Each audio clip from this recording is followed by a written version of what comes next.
Shkolla Naim Frashëri në Korçë është një shkollë 9 vjeçare ku edukohen fëmijë që vijnë vetëm nga komuniteti rom apo egjiptian. Për shkak se segregimi në këtë shkollë është në nivele maksimale, Komisioneri për mbrojtjen nga diskriminimi, përfaqësues nga Këshilli i Evropës dhe të tjerë aktorë lokal kanë zhvilluar një takim me nxënës, prindër dhe mësues për të ndarë së bashku këtë problematikë si dhe për të bërë të njohura zgjidhjet e mundshme. Në gjithë Shqipërinë ka shkolla të cilat janë në rrezik segregimi.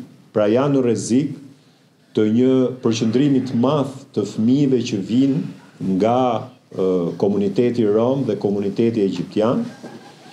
Problemi i cili nuk ndihmon në atë aspektin e parë që lidhet me gjithëpërfshirjen. Neve flasim që shkollat duhet të pasqyrojnë shoqërinë, pra duhet të pasqyrojnë vendin ku ne jetojmë, dhe është e papranueshme që në qytetet ndryshme të Shqipërisë të ketë shkolla të cilët kanë në pjesën më të madhe të tyre vetëm fëmijë që vinë nga një komunitet i caktuar. Desegregimi i shkollës Naim Frashëri është një detyrim që vjen edhe nga Gjykata e Strasburgut me një vendim të majit të vitit 2022, por ende edhe sot e kësaj dite fëmijët që edukohen në këtë shkollë janë të komunitetit rom dhe egjiptian, ndërsa nuk ka komunitete të tjera. Tashmë mendohet që për të zgjidhur këtë problematikë, regjistrimet në shkolla do të kryhen sipas zonës së banimit të fëmijëve, duke detyruar kështu të gjitha komunitetet që banojnë afër shkollës që fëmijët i regjistrojnë në shkollën Naim Frashëri dhe jo diku tjetër.